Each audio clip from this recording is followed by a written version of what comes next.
How many of you are glad you're here today? How many of you are glad you're watching today? Yeah, from online, wherever you're coming from. Who did the challenge from last week? Who did the challenge? Who remembers the challenge? Brad better have done it, hey? Who was here and did the challenge? I'm just setting my clock here. Yeah. I loved that, Brad. Like if we could take that, and I know it was probably a challenge for the week, and I'm going to give you a challenge, but I think that challenge should go on and on, and on and on.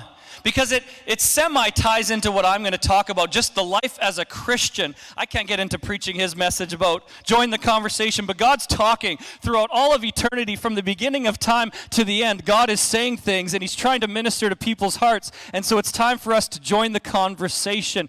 And so he said this, he said, here's 3 things you can do. And I was trying to turn it into like a saying, like gap, fill in the gap, but then you have to fix the order, but that's kind of what I do with stuff. But it was ask God to put someone on your heart. And then P, pray for them. And then go and do something, whether God told you something, or go be a good neighbor. Bake them some cookies. He said, like, wash their car. Go do something. And I love that, fill in the gap. It starts with go, but then you have to ask and pray before you go. I don't know. I love it. Like we need to fill in that gap of God, but I don't know, something that helps remember it. God's calling us to go, so we ask and pray all the time. So some of you, I encourage you to do that. Ask God to put someone on your heart, pray about it, and then go be Jesus. All right, I loved it. How many of you are avid news watchers or follow news and like to see what's coming up? I hear myself on Facebook or whoever's watching. It's hard to follow all of it, but whether it be Facebook, Twitter, Instagram, newspapers, not many hand-delivered, maybe you subscribe online. But there's a lot of news going on these days. There's a lot of stories, and lots of them tragic. Lots of bad news sometimes, but it's amazing. Like, how many of you heard about that bus rollover near Jasper in the glacial ice fields? Where like a tour bus rolled and 24 were injured, some seriously, and about 3 people didn't make it. Right? That's pretty close. I've been to Jasper. I haven't been to the ice fields, but I've been near there, and you see accounts of someone being like, I was on the bus like 15 minutes before that. Somebody's like, I watched it kind of roll down, That's pretty tragic. Who heard about that actress from Glee? What was her name? What was it? Naya Rivera? That one really touched me. If you didn't hear, I guess she was out with her 4-year-old son on a lake, and they had rented a boat, and she hadn't come back from a rental, or some other boat ended up seeing. But what happened is, as the son explains it, he said, my mom put me back in the boat, and then she went under the water, and she didn't come back up. And they found him sleeping in the boat with his life jacket, and we're assuming there was another life jacket, but she didn't, like, just in a moment like that. And that really, I was like, man, like this 4-year-old just kind of, I can't even imagine. So you hear these things in articles, and you scroll on Facebook, and you hear, Amber Alerts going out, or maybe a family killed in a car accident. And interestingly, we get these accounts, or Christians on the other side of the world, going through persecution and getting killed for their faith. And oftentimes, we can move on with our day. We may send a little prayer that way. There may be a GoFundMe for something that happened. We may give some money. But honestly, if we're honest with ourselves, we kind of take a step and we just move on and we read it. And you can almost become jaded to it all. And even COVID, I've said this in Saskatchewan, it's been pretty sparse in Saskatchewan as far as, I don't know very many people that have gotten it that personally, and friends of friends that, if you track down your friends of friends and friends and go some degrees down, it's hard to find some people that have gotten it, got sick, and or passed away from it. And so we can kind of just go, okay, yeah, that's happening out there, and I think the cases in Saskatchewan are 30 to 60 per day. I think we've had under 20 deaths. Every death is tragic, but that's a pretty low number compared to the States, who I think are now about 60,000 a day and 600 deaths. Now, you can argue the stats on that, whether they're actually caused by COVID. I know there's, again, social media. That's not my point. But they brought in some trucks a few weeks ago to Texas to keep the bodies, to keep them cool while they could deal with them. So we're not experiencing that here. So we kind of can just move on and move on with our lives and read about that and go, oh yeah, but we can just move on with our lives and it's cool. Not cool, but we kind of see it like that. And so those kind of events are easy to do, and everything's able to do that. You're able to walk by until something happens. What changes that makes you not just scroll by or just go by? Something must change. So everything, you can kind of do that and you can go on with your life until maybe it was your mom that was in the bus in Jasper that rolled over, because there was a lady from Saskatchewan. If it was your mom, guess what? You're not just walking by that event and going, oh yeah, and sending a prayer. That affects you greatly. If it was your wife that was with your 4-year-old son that drowned in the water that day, it changed in a moment. You don't just walk by that and go, oh, that's a tragic story, and feel a bit of, oh, like that, and send a prayer because it was yours. If it was your father that died from COVID, honestly, there's some fathers that have, legitimately, it changes everything. If it was your business that was struggling because of COVID, not just the one on the corner, it changes things. If it was maybe even your pastor or the church you went to that couldn't keep their doors open, you're not just walking by that. And so what's the difference from the first scenario where we scan stuff and it just doesn't kind of sit in, to the second scenario is this. The only difference is now it has become personal. It's become personal. It's happened to you. And everything is different once it's personal. Look at your neighbor and say, it's personal. Everything's different, right? Like if it's happening to you, it changes everything. See, it's easy to be stalwart and strong and not let it affect you personally. Maybe walk by some needs and issues because you've seen them before, but it's not you. It's not anyone you know that's homeless. It's not your kid dealing with addictions. It's not this, because it's out there, and it's easy to kind of just be like, oh, let's move on with our lives. But if it's personal, it changes everything. And I think this is very key in relationships. Very key in relationships, that we need to be able to do everything we can to make it personal. Make it personal. See, I believe if we can make it personal, this can be the difference between a healthy, striving, passionate marriage and an angry, bitter divorce.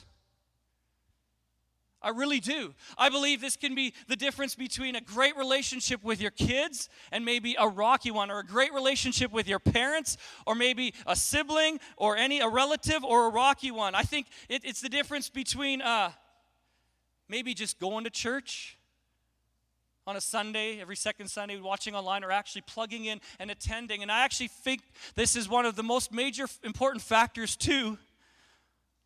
Following Jesus in Christianity is the ability to make it personal. Look at your neighbor and say, it's personal. All right. So we're going to look at an account by Matthew, who is one of the authors of the Gospels, and he's going to give a story. We're going to talk about a story that we're probably all very familiar with if you've been at church for any time. Even if you haven't, you've probably heard this story. In fact, it's such an important part of Christianity. It's such a personal event that Matthew, Mark, Luke, and John all wrote about this account. And they referenced it in different ways, and it's the account that just came out of a few months ago in the Easter season about the cross. About the cross. And usually I would tell the story just by reading it, maybe from Peter's perspective, going up to it when Peter chopped the ear off and he got all intense and then he denied him. And I've told the story from leading up from Peter's perspective. I've told it from Jesus' perspective on the cross when I said that Jesus on the cross, I love the picture when he says, Father, forgive them. Jesus wasn't worried about his forgiveness. He had already forgiven him, but he knew his dad was probably going to come down and want to get the people that were coming after his son. So he's like, Father, you can forgive them. And then I've told it from the point of Mary watching her son on the cross. I know she may have known the story, but that's got to be hard to watch. But I've never told it from this perspective, a lesser known perspective that a lot of the picture isn't put in, but we can assume some stuff by what they say. And we're going to tell it quickly from the point of view from the centurion. who shows up at the end of this, and we're calling it the walk to the cross, this little event here. So a centurion would have been a Roman soldier, and not just any Roman soldier. He would have worked his way up in the ranks because he would have been overseeing centurion, most will say about 100 soldiers. So he was in charge of people. He would have been a lifer in the Roman army. He would have been strong. They were taught to kind of be emotionless, go through that, do their job right. He would have been trying to please, the Romans and the authorities and do everything right.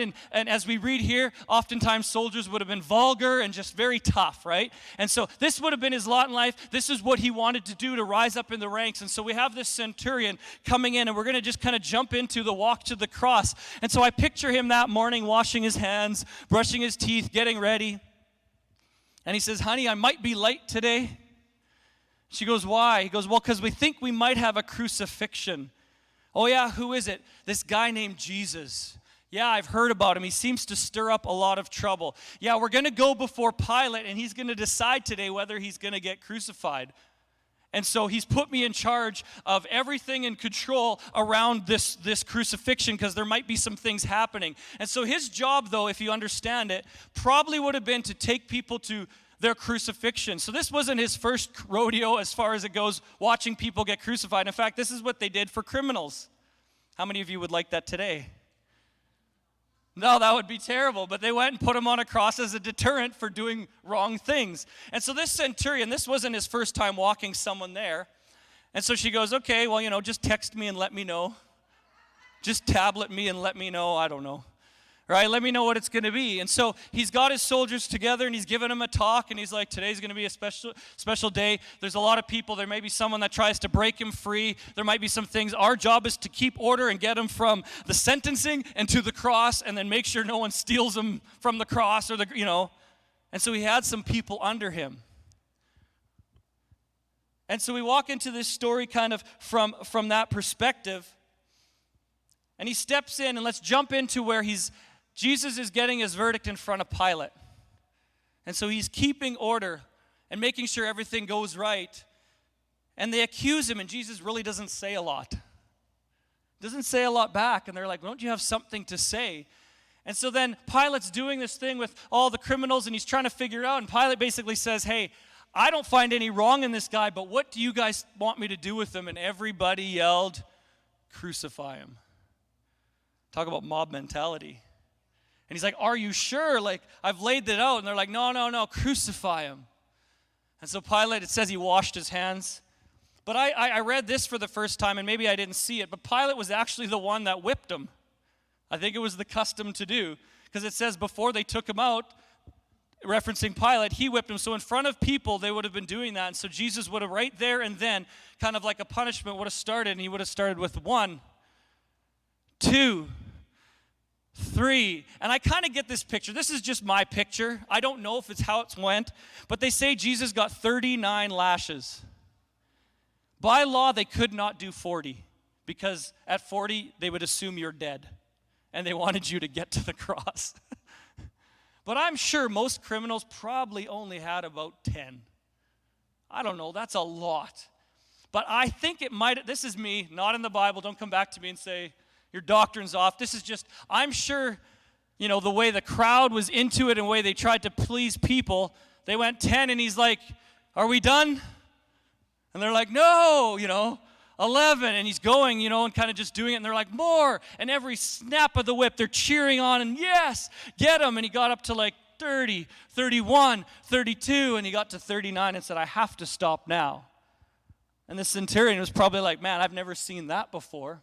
And so they take him to the Praetorium Guard, which is the king's guard, into kind of the palace, where he then begins to get mocked.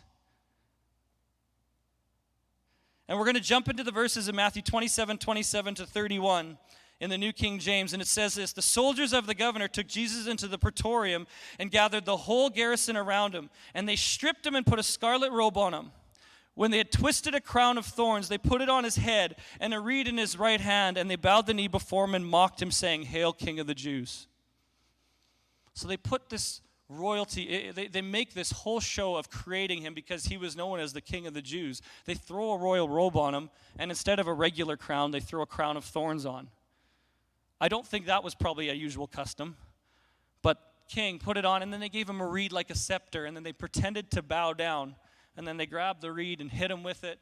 People are mocking, they're swearing at him, they're being vulgar.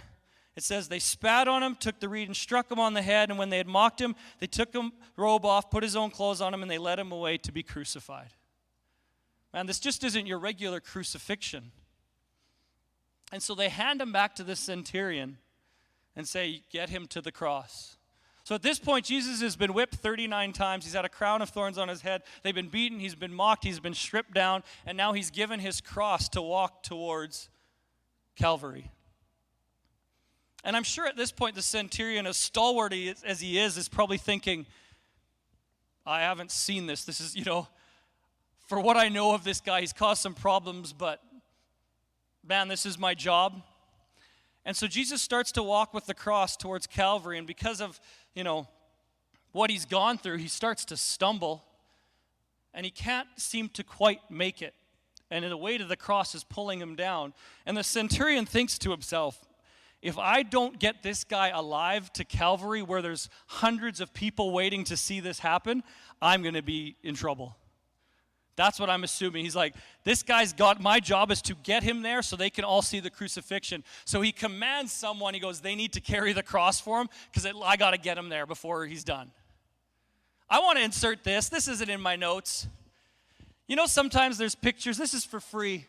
I won't charge you for this one. The rest, hundreds of dollars.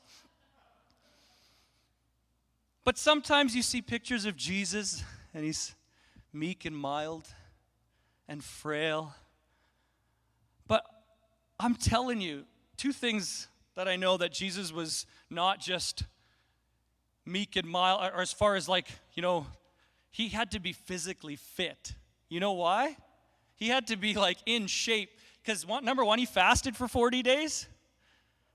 I know the Spirit was involved, but you fast for 40 days, you better be, your body. But I don't know anyone else that could have been whipped 39 times, been crowned, gone through all that, and walked the cross and still actually be alive. If you were weak and anemic to begin with, you would have been done 10 stripes in. This guy was macho. I'm telling you, Jesus would have been, just look at the things. There's no way he would have lasted that long. Right till the end, through everything. So, side note, he wasn't weak and anemic. He was someone worth following. Okay. I hope my for free doesn't get me in trouble later, but. And so Jesus, but Simon's, you guys, I got to get him to the cross at Calvary. And so he helps him carry it, and they lay the cross on, which I understand they would have laid it right in front of the hole that they dug to drop the cross in. They would have laid Jesus on the cross, and then the centurion himself possibly, or watched it, would have taken a stake and went, bam, ooh, right, into the one hand. And into the other hand, they would have nailed the other one, and into the feet. And so Jesus is on the cross, and then they would have taken some ropes, and they would have pulled up on the cross, and for however long that the cross would have had to drop into that hole, 5, 6, 8 feet, depending on how long it was, Jesus' body went in, and then, bam, into the hole. Completely broken. And the centurion is sitting there, seeing all this happen, and watch this. He realizes something's different about this man than anything else. Not once has this man gone against his accusers. Not once has he gotten mad and shamed them. Maybe it was that struck something in the centurion's heart. Maybe it was the fact that Jesus on this cross, as he's sitting there in pain, taking on the weight of everything, he looks to John and goes, John, take care of my mother. Can you believe that? In the middle of that, he's like, John, take care of my mom for me. That's awesome. So maybe it was that moment. Maybe it was the fact that in the middle of being on the cross, he also said, Father, forgive them because they don't know what they do. And he looked at the centurion and said, forgive them. Maybe it was the fact that at 12 a.m. or 12 p.m. in the middle of the day, it started to get dark out. But somewhere along the line, something changed in the centurion's heart and the centurion's thinking. And it went from just hearing stories, just hearing about this Jesus, to something a little more personal. In Matthew 27:45-54, it says this. Now from the 6th hour until the 9th hour, there was darkness over the land. And about the 9th hour, Jesus cried out with a loud voice, saying, Eli, Eli, lama sabachthani? Eli, Eli, lama sabachthani? I said that like an Italian. I don't think Jesus would have said it like that. But that's what he was yelling. And they thought he was talking about Elijah because, coming back to help him possibly. But he was saying, my God, why have you forsaken me? Because of the sin of the world. It was his first time being separate from God. And so they said, this man is calling for Elijah. Immediately one of them ran and took a sponge, filled it with some sour wine and put it on a reed and offered it to him to drink. The rest said, let him alone. Let us see if Elijah will come to save him. And Jesus cried out again with a loud voice and yielded up his spirit. And he was like this, ah! And then that was it. And it says this, behold, the veil of the temple was torn in two from top to bottom. That symbolized us, because the veil was where you couldn't get into the innermost presence, the Holy of Holies that separated God and man. And Jesus, when he died, God tore that thing in half. What was he saying? He was saying, it's about to get personal. Because before it was distance, before it was rules and regulations, and Jesus died to have relationship, and so God tore down that veil and said, anyone at any time can come boldly into my throne room, because he said, it's about to get personal. Thank you, Shelley. And it says this, the earth quaked, and the rocks were split, and the graves were opened, and many bodies of the saints who had fallen asleep were raised. And coming out of the graves after his resurrection, they went into the holy city and appeared to many. So when the centurion, everyone say centurion, there he is. So when the centurion and those with him were guarding Jesus, he sees all this happen, and he hears stories. The sky goes dark, the veil is torn in two. And he looks and he saw all this that happened, and he says, they feared greatly, saying, truly, this was the Son of God. It got personal for the centurion. And I believe he got saved that day.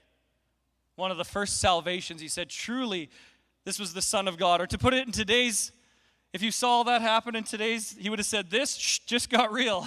I won't say the word because it's not appropriate in church. But have you ever thought that? This just got real. That's what he's saying to himself. What is happening? And so the moment it got personal, everything changed. He saw the love. He saw the forgiveness. He saw the pain. He saw the veil torn. He saw the sky go dark. Matthew adds a few other details that some of the other ones don't. He said, this was the Son of God. How many of you remember your conversion to Christianity? Brad talks about his lots. It was very personal, wasn't it, Brad? It changed everything. Mine was quite profound at the age of 3.5. My drinking days were over. My gambling times were done. My frolicking in the meadows. I don't remember it much, but it was personal. I was fairly young. But it was a personal event. See, I'd been to a lot of weddings. My theory is weddings are for those who are your relatives and close friends. But everybody else comes to support. But generally, those are the ones that are there. And I'd been to a lot of weddings, but it wasn't the same until I had been to my own wedding and had it happen to me that it became totally different and became personal.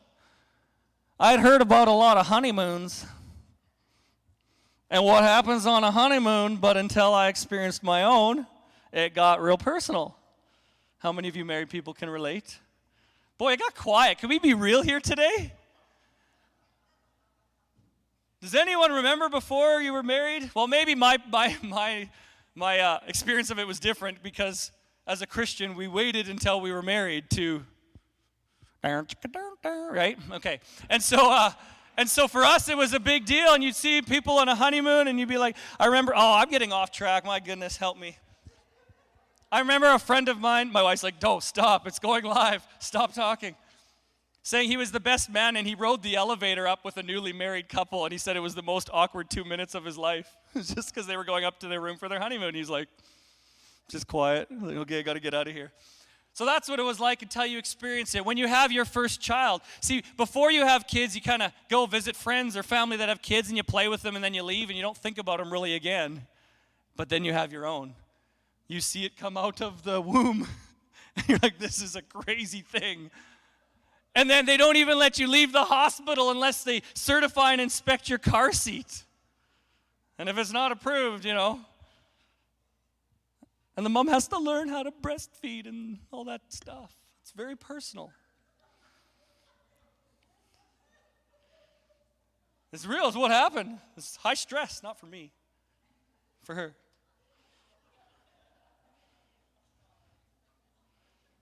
She's not latching. How do we make them latch? Sorry, I don't know.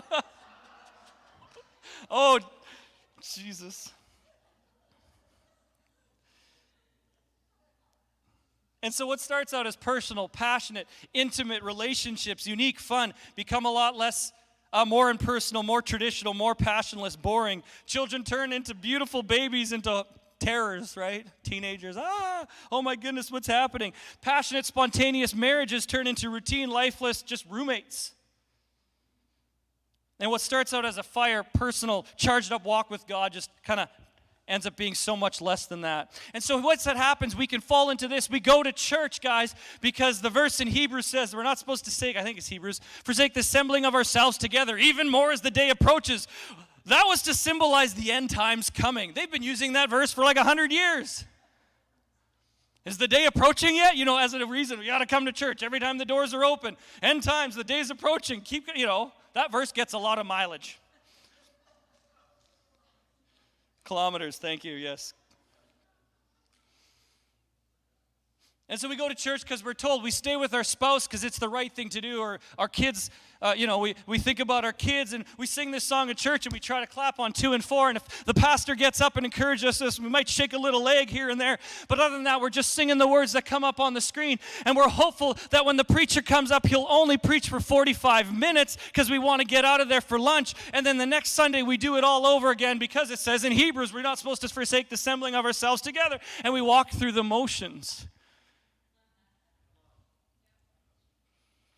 And instead of a relationship, it becomes rules and regulations. Woo! And instead of life-giving, it turns into a bunch of do's and don'ts. And I'm sure I've talked to people who say the Bible is just a bunch of rules, do's and don'ts. Do not commit adultery. Do not have sex before you're married. Do not worship idols. Do not lie, steal, cheat. Do not watch R-rated movies. Do not have an abortion. Do not drink or do drugs. Don't hold a grudge. Do not gossip. Do pray 3 times a day. Do go to church every time it opens. Do only good to everyone. Do put God first. Do love your neighbor. Do forgive. Now, don't get me wrong. Do's and don'ts aren't bad. Rules and regulations aren't wrong. But watch this. If you forget the who behind the what, then you'll never get the why accurate. If you forget the who behind the what, then it's hard to do the why. Why don't I commit adultery on my wife? Because the rule says the what is do not commit adultery. The who is the person behind that rule. My wife, Nicole. That's the why I don't do it. Not because there's a rule that says I shouldn't do it. Do not have sex before marriage. Why would you even consider that in today's day and age of sexual freedom and experience? Because maybe you can get past your lust and your desires for a few seconds to step out of that and go, there's someone that God's designed for me on the other side of my singleness. Let me clarify this here. Some are called to singleness, and you're blessed for it. So this isn't to make you feel less in this moment, all right? But in this case, and that's fine. Paul talked about it. But if you believe God's called and got someone waiting for you, then there's a who behind the what of do not have sex before marriage. And so that's the why you do it, not because the Bible says, because there's a relationship. There's a person behind that what. And so if you can make it personal, it becomes a lot harder, a lot easier to follow some regulations. But it comes out of relationship. Paul, formerly known as Saul, if you're familiar with him, experienced this to a T. He grew up as a Pharisee, had the best teacher, Gamaliel, one of the best teachers in the Roman times, taught him. There's an allusion to, or sometimes there's some people that, because of some things he said, think he came out of the family of Herod the Great. He was one of the family lines. So he grew up memorizing the first 5 books, the Pentateuch, or parts of the Quran and things like that. He would have grown up memorizing and knowing that. He knew every rule, every regulation, every do, every don't. And in Philippians, Paul says he followed them all blamelessly.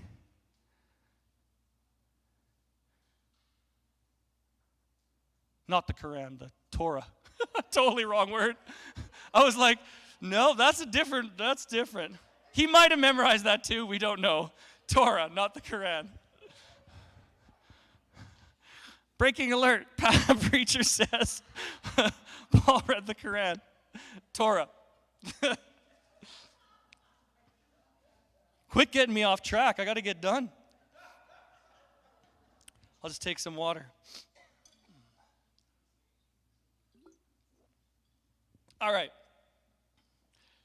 So Paul would have known this intimately. He followed every rule in Philippians. He said he followed them blamelessly. He did not miss dotting an I, crossing a T. And he went after Jesus' followers with a vengeance until what? Road to Damascus, where it became personal. He changed like that. Why? Because before it was just head knowledge. Before it was just rules and regulations. Before it was just something he had memorized and been taught. But when he encountered the presence of God, the glory of God, it changed him in an instant because it became personal. Look at your neighbor and say, it's personal. So I believe the challenge for today is this. God is challenging me and you to make it personal. Raise your hand and say, I want to make it personal. Hey, that was a good response. Thank you. Hey, let me help you out, though. I need to tell you this. There's a difference between... Thanks. Those are my kids. Shout out, high five. You'll get candy later, like I told you. Thank you.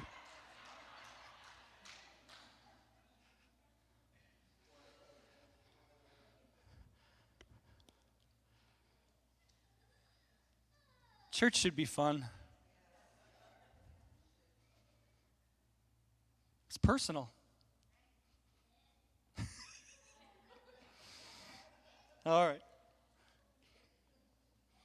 Oh, the big difference. There's a big difference between taking it personal and making it personal. Ooh. Let me help you out.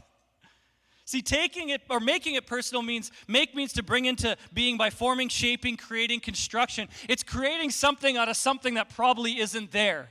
And so when you make it personal, watch this, you're able to put yourself in someone else's shoes. This is really hard to do because remember the first illustration I gave where you read on social media and you see these tragic events and you just kind of move on because it's not personal. But if you can learn how to make it personal, you can insert yourself into that story. You can put yourself into someone else's shoes and you can have sympathy, empathy, and even compassion for that person. When you can see the person behind what's going on. When you see the homeless person on the corner and you make it personal, you look at it and go, this is a person that God created in their image, and you see behind what's going on, behind the addiction, behind the struggle of what's happening and what you see, you make it personal. Look at your neighbor and say, that's good preaching.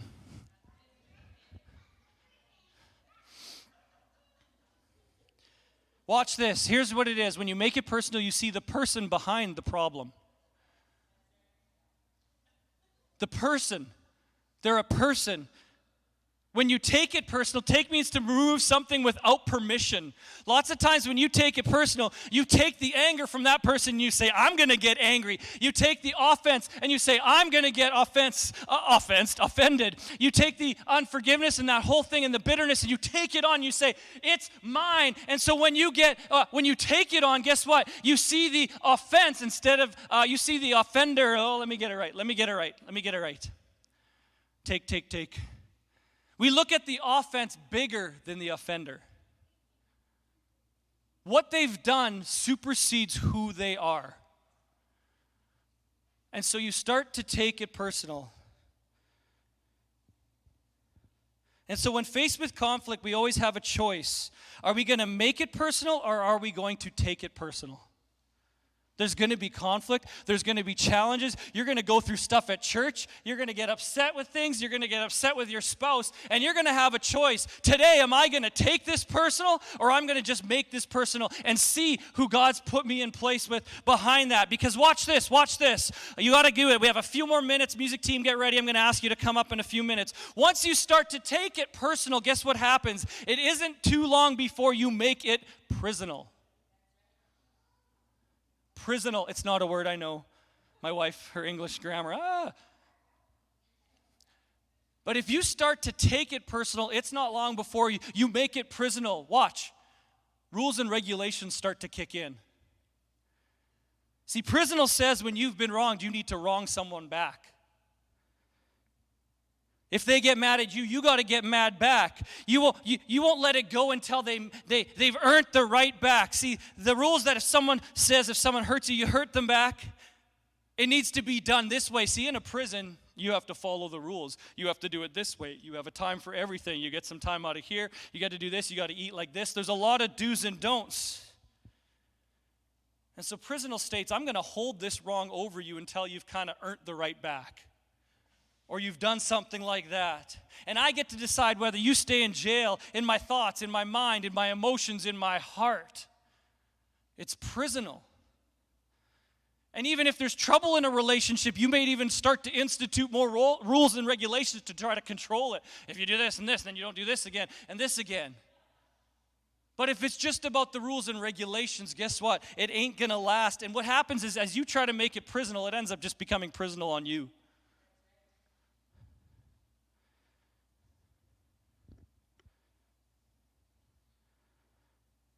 And what ultimately do people do? Music team, come on up. What do people do who are in prison? Generally, they're trying to get out. They're trying to break out of prison. And so if you run relationships as rules and regulations, the what instead of the who, if you don't make it personal in your relationships with Jesus and the things you do, then often you're going to start to look for ways out of the prison instead of getting to the person. I'm going to say that again because some of you might have been distracted by the music team.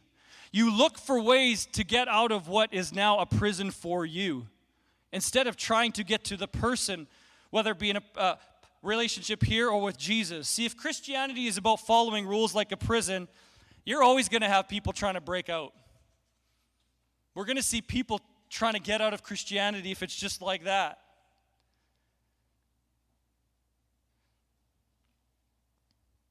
$5 minutes? Can I have 5 minutes? I know some of your attention's sort of getting wandering. 10? Let's see. How long have I been? Oh, 37 minutes. I'm good. 5 more minutes.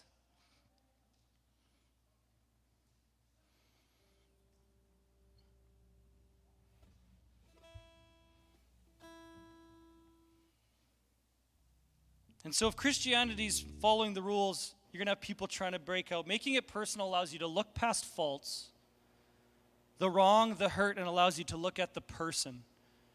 And if the person you're looking at, don't look at the person beside you that you came here with. If they're not doing it for you and you're struggling, then look at the person Jesus. Because watch. Jesus took it from prisonal to personal. See, our sin required us to all be in prison. It required us to all be in chains. It required us to be locked up in our bondage and our shame. It required us to be bound by sickness, by fear, and defeat. But Jesus said, I'm going to make this personal. It even said, he said, for the joy set before him. I've always said this, the joy that was set before him is picturing you and I today sitting here. He said, when he pictured us and it became personal for him, it said it was no problem for him to endure that cross.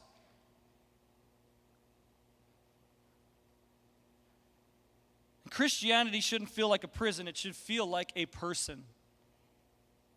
It's about a person. And so we need to fight to make it personal.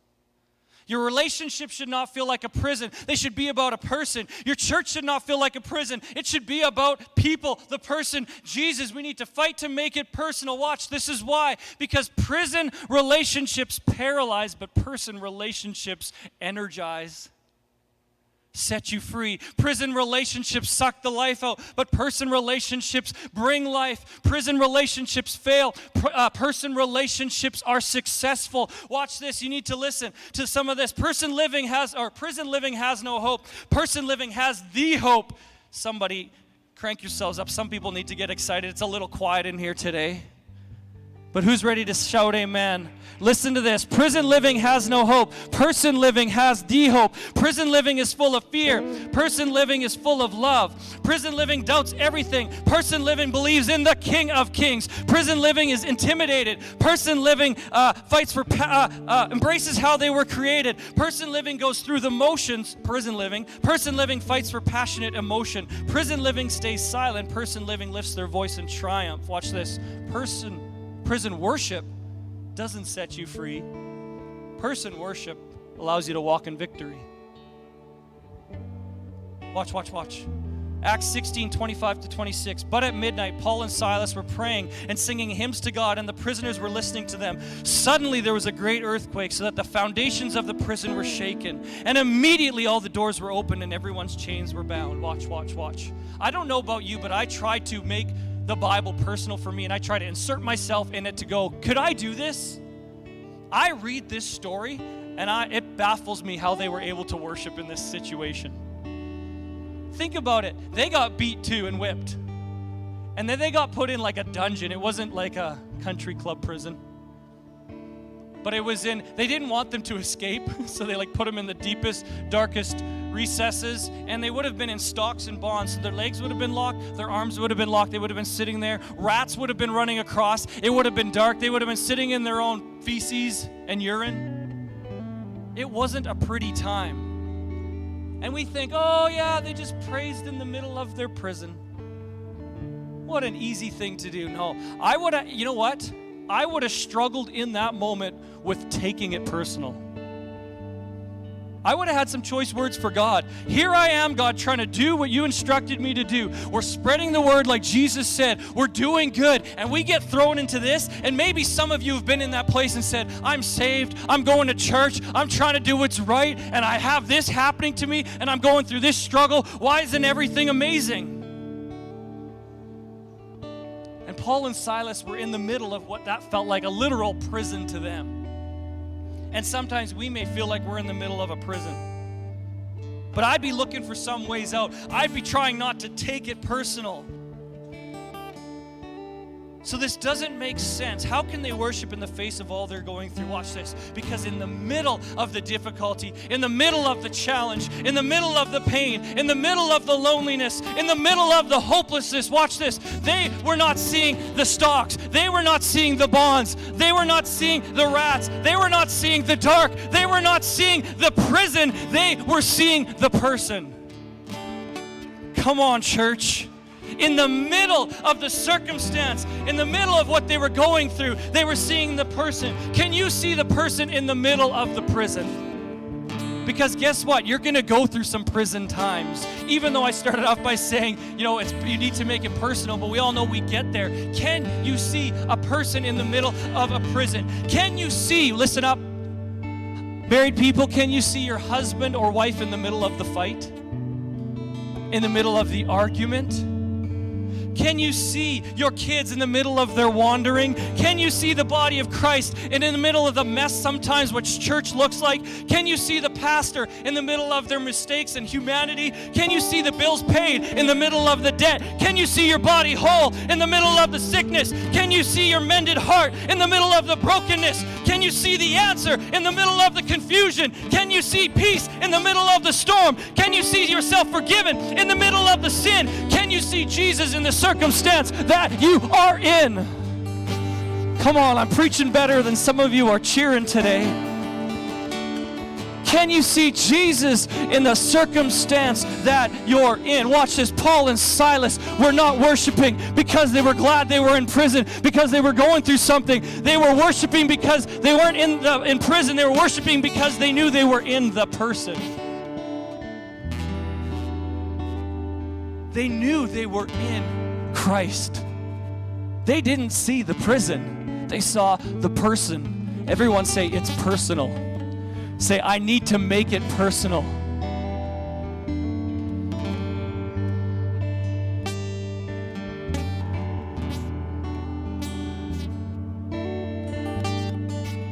I'm going to just give you 4 verses, references, just so I'm not going to put them up. But my notes will be posted on the app. 2 Corinthians 5:17, Galatians 2:20, Romans 8:1, and Ephesians 2:10. 2 Corinthians 5:17, Galatians 2:20, Romans 8:1, Ephesians 2:10 are all verses about being in Christ. In the person of Christ, making it personal. When it's personal, this is ultimately what happens. It changes you. So let me help some people out today. Because I struggle with change. Not doing things different, real heartfelt change. Preacher gets up, speaks a word, God convicts me, and I change something. That's not easy. Some people, you may be good with it, and you do that on the daily. That's a little bit hard for me. And so a sure marked sign that you are making it personal and not taking it personal is that you change. You allow God to change you.